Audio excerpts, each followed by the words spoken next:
Hello বন্ধুরা, আমার আরেকটা নতুন ব্লগে আপনাদের অনেক অনেক স্বাগতম। তো আমি এখানে ফার্স্টে গাছগুলোতে সকালবেলায় উঠে জল দিয়ে দিচ্ছি। এরপরে জল দেওয়া হয়ে গেলে আমি একটু ফুল আনতে চলে যাব পুজোর। তো এখানে দেখতেই পাচ্ছ, এখানে শুধু এই ফুলগুলোই পাওয়া যায়, তার সাথে গোলাপ ফুল দেয় কিন্তু আমি ওটা নিই না। তো এখানে সকালে উঠে আর মেয়েটাকে ফার্স্টে ব্রেকফাস্ট করিয়ে নিচ্ছি। ব্রেকফাস্ট করিয়ে নেওয়ার পর আমি চান করে পুজো করতে বসবো।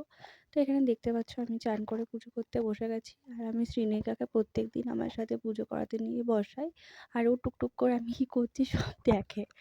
তো এখানে দেখতে পাচ্ছ ফার্স্টে আমাদের খাবার বানিয়ে নিচ্ছি। তো আজকে সকালবেলায় সেরকম কিছু খাবার ছিল না।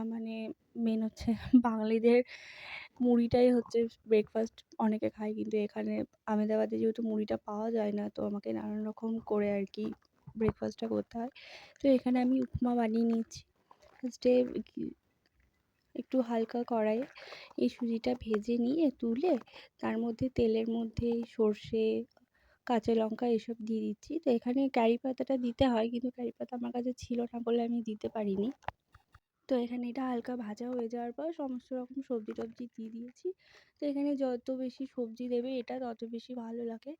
তো সবজিটা আমার ভাজা হয়ে যাওয়ার পরে এই সবজিটা এর মধ্যে এবারে যে সুজিটা ভেজে রেখেছিলাম ওই সুজিটা দিয়ে দিতে হবে।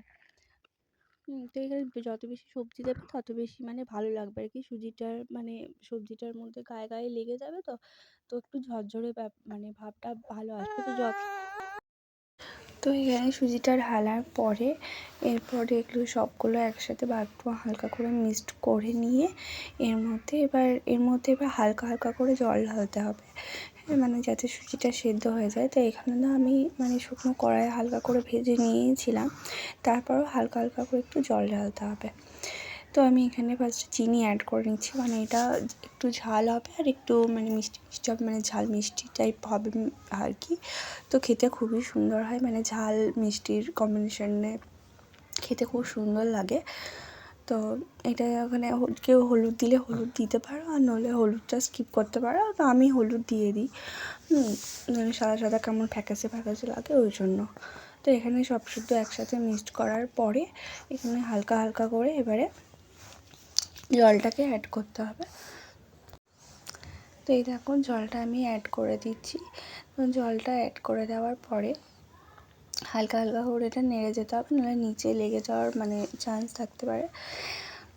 সুজি একটু হালকা নিচে লেগে যায়, তো সেটার দিকে লক্ষ্য রাখতে হবে। হালকা হালকা জল দিয়ে শুকনো শুকনো করে এটা, তারপরে এখন এটা দেখে মনে হচ্ছে যে একটু কেমন কাঁচা কাঁচা টাইপ হয়েছে, বাট পরে এটা ঝরঝরে হয়ে যায় শুকিয়ে গেলে পরে আর কি।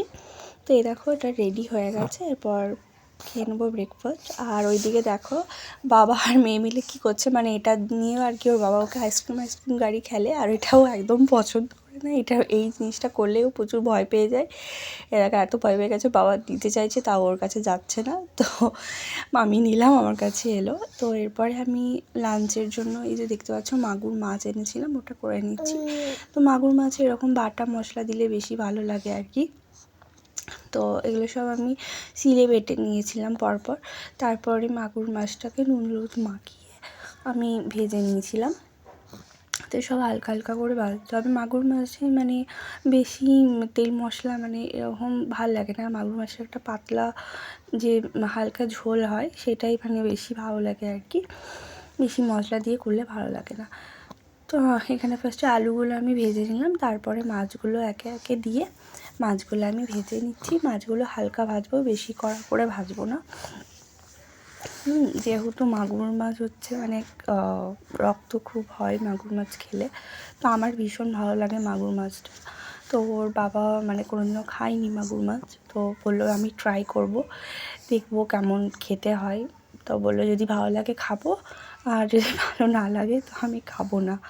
বললাম ঠিক আছে, তুমি খেয়ে তো দেখবে, খুব সুন্দর খেতে। সত্যি করে যারা মাগুর মাছ খায় তারা জানে যে মাগুর মাছ খেতে কতটা ভালো লাগে। তো আমি এখানে যে বাটা মশলাগুলো বেটেছিলাম ওগুলো পরপর আমি অ্যাড করে নিলাম। এরপর হালকা কষে যাওয়ার পরে যে আলুটা আছে আলু দিয়ে আমি জল ঢেলে এখানে এটাকে ফুটতে দিয়ে দেবো। ব্যাস, এটার মধ্যে আর সেরকম কিছু করার নেই। এখানে এই জল ঢেলে দিয়ে আমি হালকা ফুটিয়ে নিলে পরেই আমার ঝোলটা রেডি হয়ে যাবে। তো যেহেতু ও মাগুর মাছের ঝোলটা খাবে না, ওই জন্য আমাকে একটা অন্যরকম মানে রান্না করতে হয়েছিল এটার সাথেও। তো পরে খেয়েছিল মানে এক পিস মতো, তারপর বলছিল যে না আমি আর ভালো লাগছে না, আমি আর খাবো না। হ্যাঁ, তো আমি ঠিক আছে, কোনো ব্যাপার নেই। তো এদিকে আমার আজকে একটু লেট হয়ে গেছিলো, তো ওই মেয়েটাকে খাইয়ে দিচ্ছিলো, মানে ও যে মাঝে মিডিলে যে ফল খায় ওই ফলটা খাইয়ে দিচ্ছিলো। তো আজকে ও কিউই খাচ্ছিলো, কারণ কিউইটাই ছিল আমার কাছে, ওই জন্য কিউইটাই আজকে খাইয়ে দিচ্ছিলো ওকে।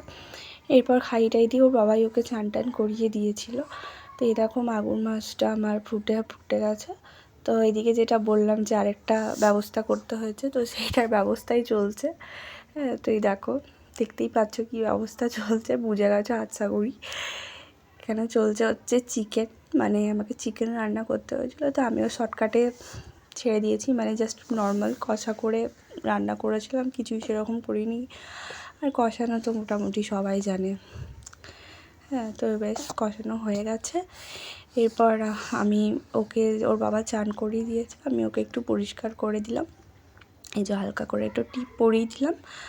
আর এই যে ওই ক্রিমটা আমি ওকে, এই ডার্মাডিউর যে ক্রিমটা হয় ওই ক্রিমটাই মাখাই, মানে ওকে ছোটোবেলায় যখন ও হসপিটাল থেকে এই ক্রিমটাই দিয়েছিল বলে আমি এই ক্রিমটাই মাখাই, আর কোনো ক্রিম মাখাই না। তো আর বাকি যেগুলো আছে সেগুলো আমি হিমালয় ইউজ করি, কিন্তু ক্রিম এটাই ইউজ করি। আর এই সকালবেলায় এই যে ভিটামিন ডি এর যে D3 যে ওষুধটা, এটা 1 বছর পর্যন্ত দিতে বলেছিল, তো ওইটা সকালে খাইয়ে দিই। আর আরেকটা ওষুধও খাই, সেটা হচ্ছে আয়রন প্লাসের, ওটা আমি ওকে সন্ধ্যেবেলায় বা রাতে দিয়ে দিই। তো এই দেখো কী করছে দেখো, আর আমি এই যে এগুলো কী করবো, আর ওই সব নিয়ে পরে এই যে খেলনা কাটি এসব করবে। হ্যাঁ, তো আর বাচ্চাদের অতি অবশ্যই এই চিরুনি মানে কম দিয়ে পরে চুল ছাড়ানো উচিত, এতে হেয়ার গ্রোথটাও ভালো হয় আর ওর ব্রেন ডেভেলপমেন্টটাও ভালো হয়।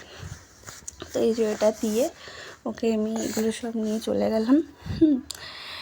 তো এবার বুঝতে পেরে গেছে ও যে আমি চলে গেছি, আমাকে খুঁজছে চারিদিকে। হ্যাঁ, তো এরপরে আমি ওকে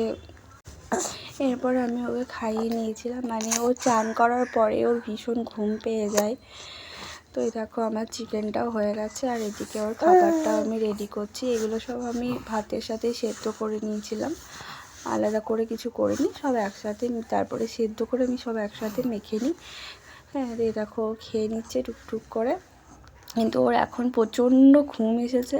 সেটা দেখে বুঝতে পারছো কি না আমি জানি না, ও ঘুমের ঘোরে এরকম করছে। দেখো মাঝে মাঝে এমনি করে বের করে দেবে, আবার ঢোকাবে, বের করে এরকম করেই মানে ও খাবার খায়। তো এরপরে সন্ধ্যাবেলায় আমি একটু গাজরের হালুয়া করে নিয়েছিলাম ওর জন্য, টিফিনের জন্য।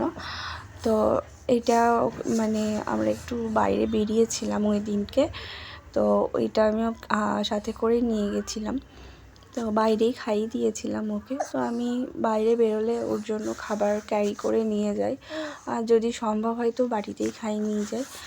তো এই দেখো গাজরের হালুয়াটা হয়ে গেছে, তো এরপর আমরা বেরিয়ে পড়েছি। তো আজকে ব্লগটা মানে অনেক বড় হয়ে যাচ্ছিলো, মানে কোথায় গেলাম সেটা দেওয়ার জন্য। তো নেক্সট যে ভিডিও আবার আসবে সেটাতে পুরো ব্লগে দেখা যাবে যে আমরা কোথায় ঘুরতে গেলাম। তো আজকের জন্য টাটা, নেক্সট ব্লগের জন্য ওয়েট করো।